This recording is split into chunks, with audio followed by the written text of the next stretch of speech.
Hi, welcome dear students. Last time we have discussed the software myths, the definition of software engineering. So now let we have discussed uh, what is the layered technology. Software engineering is considered as a layered technology. So, what are the various layers? Because of the definition of the software engineering is software engineering is a systematic and a disciplined and quantifiable approach. So, to achieve a disciplined, systematic, and quantifiable approach, uh, the software engineering need to be divided in the layers. So, there are three layers uh, we discuss here.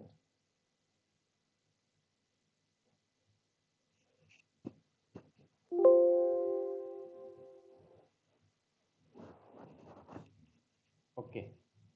Uh, these three layers are used to focus on the qualities. So there are a three layer process, method, and tools.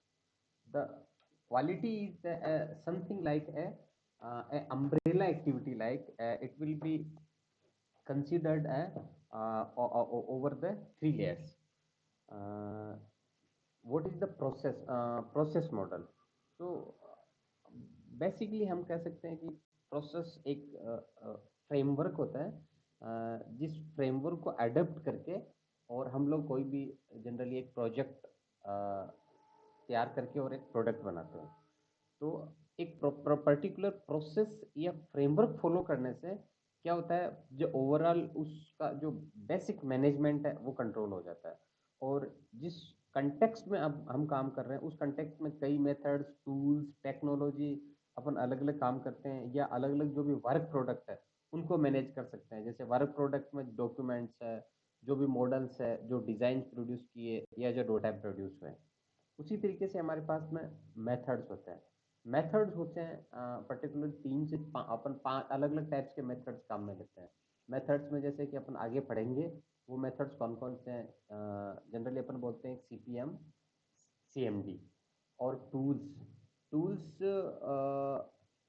Generally या तो automated tools होते हैं या semi automated tools होते हैं। Manual tools और most of the आजकल जैसे कि काम में नहीं आ रहे, ऑब्लिटरेटेड हो गए।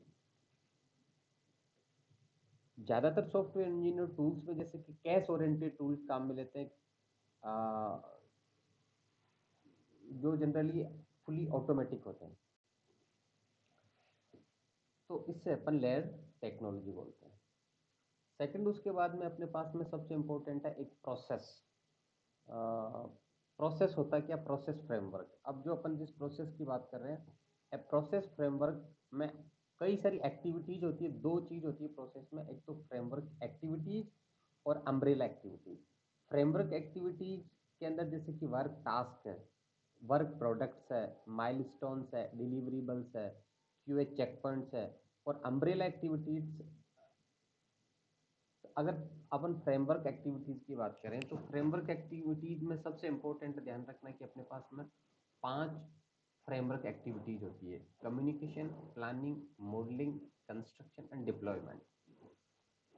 किसी भी प्रोसेस के अंदर कम्युनिकेशन का मतलब यहाँ पे ये होता है सिंपली कि सबसे स्टार्ट होता है वो कम्युनिकेशन से होता है कोई भी फर्स्ट एक्टिविटी। कम्युनिकेशन में जैसे कि हमने प्रोजेक्ट, एक एग्जांपल लिया कि जैसे कि लाइब्रेरी मैनेजमेंट सॉफ्टवेयर हमें प्रोजेक्ट स्टार्ट करना है। तो कम्युनिकेशन का मतलब है कि पहले हमें ये डिसाइड करना पड़ेगा कि क्या हमारी रिक्वायरमेंट है। रिक्वायरमेंट कैसे डिसाइड होगी? रिक्वायरमेंट डिसाइड होगी कम्युनिकेशन में। कम्युनिकेशन किस में? कम्युनिकेशन होगा कि ये प्रोजेक्ट कौन बना रहा है, ये प्रोजेक्ट कौन बनवा रहा है, और ये प्रोजेक्ट हम किसके लिए बना रहे हैं। तो दैट मीन्स यहाँ पे 3 होल्डर हो गए। जैसे कि अगर आपको कोई बैंकिंग के लिए प्रोजेक्ट बनवाना है तो आज तो बैंकिंग प्रोजेक्ट बनाने वाली कंपनी जैसे टाटा कंसल्टेंसी सर्विसेज, तो उसके सॉफ्टवेयर इंजीनियर हो गए। एक टीसीएस का मैनेजमेंट हो गया, तो टीसीएस का top management, second stake holder. एक एक किसके लिए बना रहे हो आप? एक स्टेट बैंक ऑफ इंडिया के लिए बना रहे हो, तो state state bank of India के एनालिस्ट हो गए, और फिर उसका टॉप मैनेजर्स हो गए। तो अलग अलग स्टेक होल्डर्स के अंदर कम्युनिकेशन करना, और ये रिक्वायरमेंट को गैदर करना, रिक्वायरमेंट को गैदर भी करना, उसको एनालाइज करना, इसको अपन बोलते हैं कम्युनिकेशन। देन पूरा का पूरा एनालिसिस के बाद में एक प्लान बनाना, उस प्लान के अकॉर्डिंग ही आगे के पूरे काम होंगे। देन एक प्रॉपर एक मॉडलिंग प्रिपेयर करना, मॉडलिंग और आर्किटेक्चरल डिजाइन, उस आर्किटेक्चरल डिजाइन के बिहाफ पे उसके बाद में कंस्ट्रक्शन होता है। कंस्ट्रक्शन में अपन जो अपन कोडिंग करते हैं, that is the code generation और उसकी टेस्टिंग, और फाइनली अपन जैसे कि एक्टिविटी की डिप्लॉयमेंट। डिप्लॉयमेंट का मतलब जब आपका पूरा प्रोडक्ट तैयार हो गया तो उसको कस्टमर की साइट पे जाके इंस्टॉल करना या डिप्लॉय करना। तो वहाँ पे उसकी फिर से एक कस्टमर की साइट पर टेस्टिंग स्टार्ट होती है और एरर आती है, और देन फीडबैक स्टार्ट होता है। तो ये एक मोटा मोटा एक फ्रेमवर्क एक्टिविटीज ये है। CPM CDs को इस तरीके से याद रख सकते हैं। अम्ब्रेला एक्टिविटीज ये तो एक सीक्वेंस में चलेगी, जैसे पहले कम्युनिकेशन आया, then planning, then modelling, then construction, then deployment. ये साइमल्टेनियसली भी हो सकती है, इंक्रीमेंटल 1 by 1 भी हो सकती है। लेकिन जो अम्ब्रेला एक्टिविटी है, ये थ्रू अम्ब्रेला एक्टिविटी का मतलब ये थ्रू आउट आपके सारी एक्टिविटीज के साथ में रहती है। जैसे कि प्रोजेक्ट मैनेजमेंट, प्रोजेक्ट मैनेजमेंट बड़ी इंपॉर्टेंट एक्टिविटी है कि प्रोजेक्ट को मैनेज करना है, कौन कौन से उसमें टीमों को बांटना है, कौन सी टीम क्या करेगी, क्या फीडबैक होगा।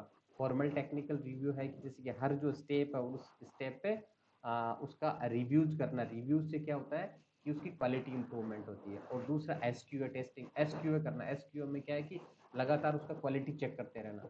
कॉन्फ़िगरेशन मैनेजमेंट का मतलब है कि अगर पूरा का पूरा आपके इसमें कहीं पे भी कोई चेंजेज आए तो उन चेंजेस को मैनेज करना। Work product preparation and production. Reusability management, reusability management अगर आपके जैसे कि कहीं पे कोई ऐसा बीच में अगर फेजेज है जो ऑलरेडी कहीं पे आपको रीयूज करना है, तो आपको दोबारा से बनाने की जरूरत नहीं। तो हमें देखना पड़ेगा कि किसी चीज, हर चीज को हम ये नहीं कि स्क्रैच से बनाए।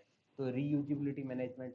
मेजरमेंट का मतलब कितना काम हुआ है, कितना नहीं हुआ है, तो ये शुरू से आपको कंसिडरेशन में लेके चलना पड़ेगा। रिस्क मैनेजमेंट, यानी कि आगे फ्यूचर में क्या क्या रिस्क आएगी, उन रिस्क को अपन कैसे मिटिगेट करेंगे, वो सारी चीज़ें अपने को शुरू में लेके चलेंगे।